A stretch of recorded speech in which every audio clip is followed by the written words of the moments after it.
recognition. Mr. Chairman, I have an amendment at the desk titled ANS 02-02. The clerk shall designate the amendment in the nature of a substitute.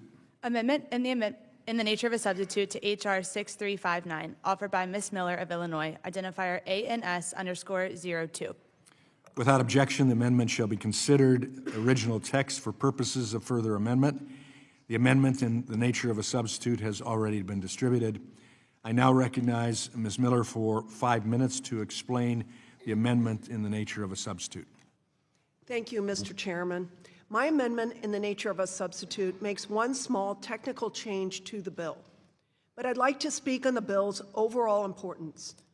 Nearly 1 in 5 undergraduate students are raising children while enrolled in post-secondary education. Of these student parents, 74% are mothers. Yet these students should never be dissuaded from continuing their education. This is why I am supporting the Pregnant Students' Rights Act. Under this bill, colleges and universities must inform pregnant students of their rights, accommodations, and resources which are available to them. The bill also requires schools to remind these students how to file a complaint with the college or university if they are discriminated against for their decision to carry the baby to term. I am proud to support this bill, which empowers future parents who make the brave decision to embrace motherhood while continuing their education.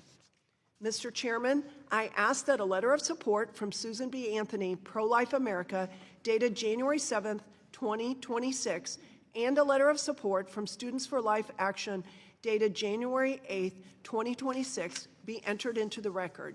I urge my colleagues to support H.R. 6359, the Pregnant Students' Rights Act, and I yield back. Without objection, the letters will be submitted. Hearing none. Are there any members who wish to be recognized for further discussion on the amendment in the nature of a substitute?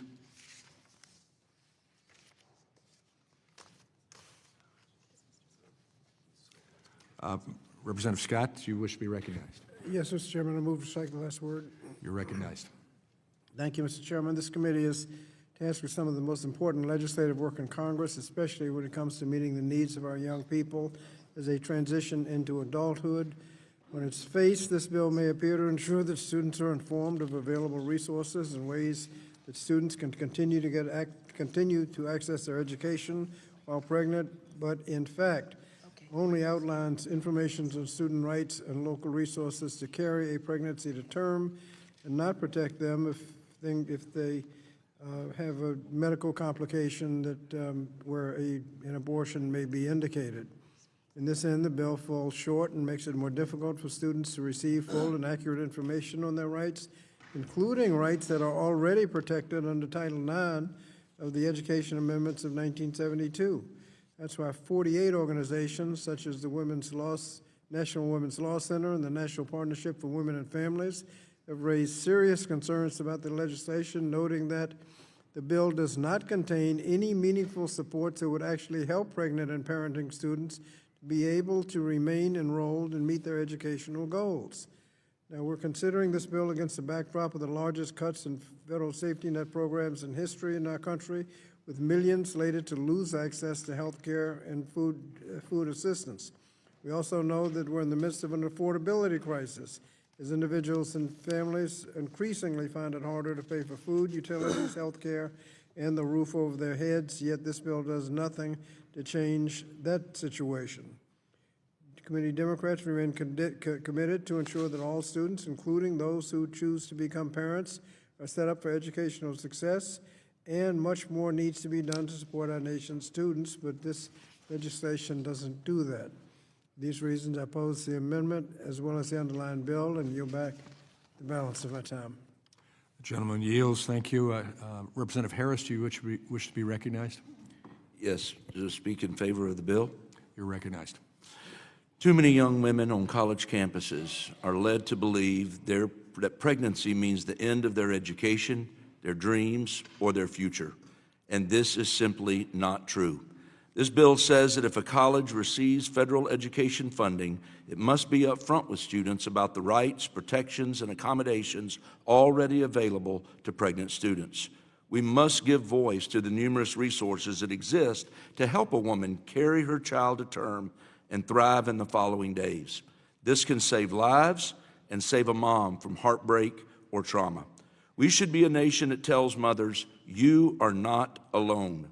You are valued, and you do not have to choose between your child and your education.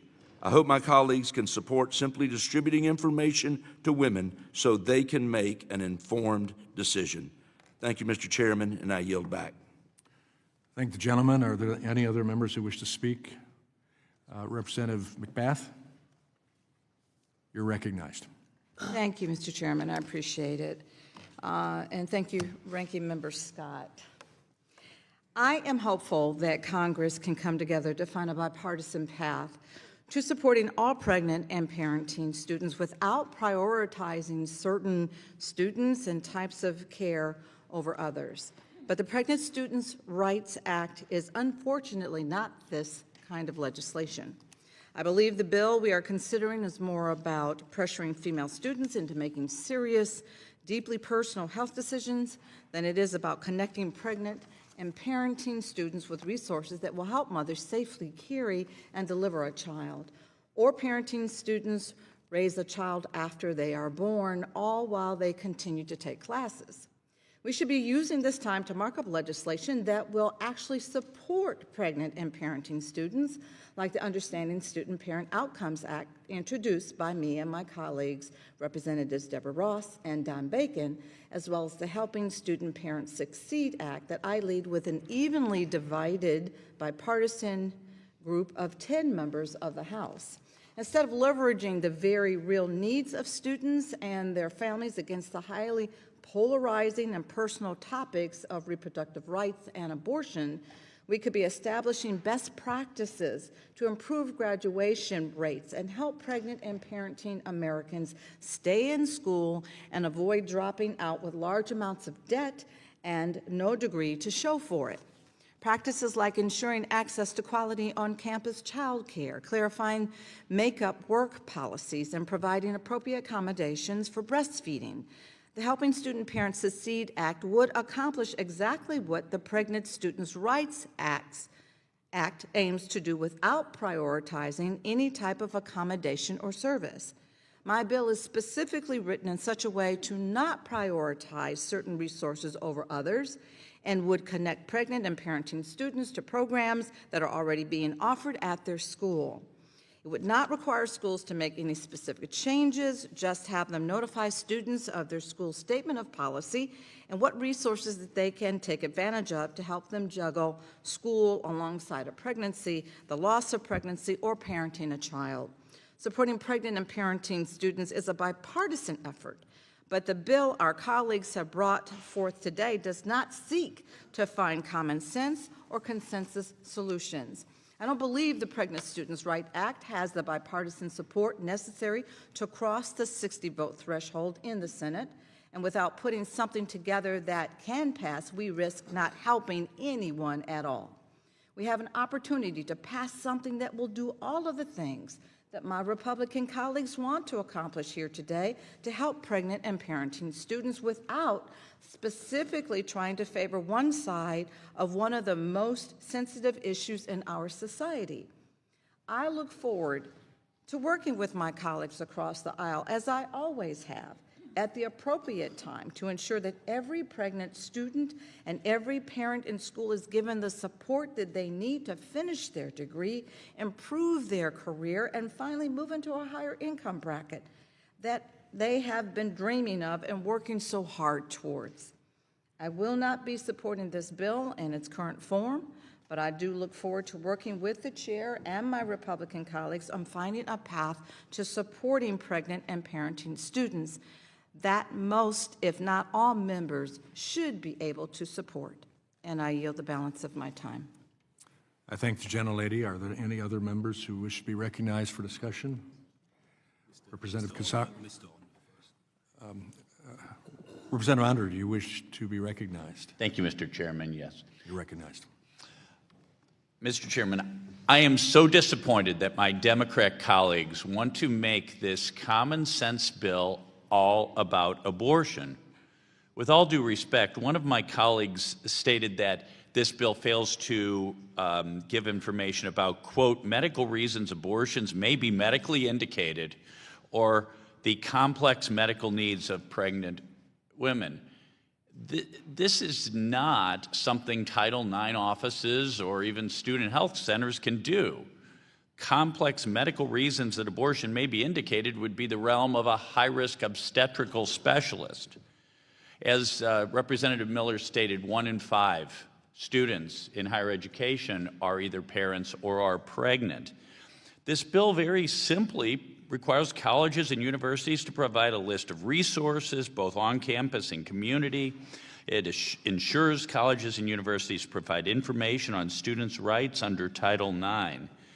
This should be a non-controversial bill to help women further their education despite pregnancy and to face the challenges that might come along with pregnancy or motherhood or fatherhood. So I strongly support this bill. I would be very disappointed if this bill didn't pass out of this committee unanimously.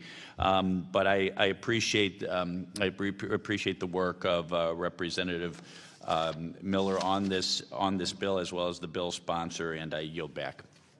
I thank the gentleman. Representative Casar, do you wish to be recognized? Yes, Mr. Chairman. Recognized. Mr. Chairman, I want to respond to the gentleman from the Republican majority that just spoke, asking about why this bill wouldn't pass unanimously. While there are accusations that the Democratic side is making this bill about abortion rights, nothing is further from the truth. As the Republican sponsor of the bill just laid out, the primary groups pushing this bill forward are anti-abortion organizations. This bill isn't being pushed forward by organizations or academic institutions that want to support pregnant students or mothers and fathers in higher education. Those organizations and those folks that advocate for people that are trying to both raise children or have a child and stay in school know that what students need is paid leave from work, because so often these students are pulling a job and attending higher education. So what I am disappointed about is not being able to get support for paid leave from the Republican side of the aisle, or what these students ask for and need is childcare for their child while they also juggle their job and go to college. But we can't get support from the Republican side of the aisle for childcare for so many of these parents and students. What so many of these families bring up they need is to be able to have health care coverage for when it is that they have their child, both for childbirth and then taking care of that kid. But what we're facing from the Republican majority right now are the biggest cuts to health care in American history. And so we could have a unanimous bill if what we were coming here to do was to actually try to take care of moms and dads who are getting through higher education. But instead, what we have is an anti-abortion activist bill. And that's why you're going to get no's from the Democratic side, is because we want to support parents and parents-to-be in higher education. And what we're not trying to do is cloak our intentions with a bill that is trying to, for some anti-abortion advocates, going and trying to pressure oftentimes moms that already have kids in school about their choices. And so I look forward to voting for a bill that is not about pressuring people into not having abortions, pressuring people into having abortions. I want a bill where we're talking about taking care of students and taking care of parents and parents-to-be. I yield back. Gentleman yields. Thank you. I now recognize Representative Bonamici. Do you wish to? I have an amendment. That will come, yeah. Any others wish to be recognized? I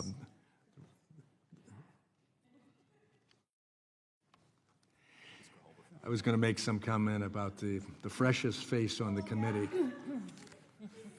welcome back in the new year. Representative Grijalva, do you wish to speak on this? Thank you, Chair. I do. I appreciate the time.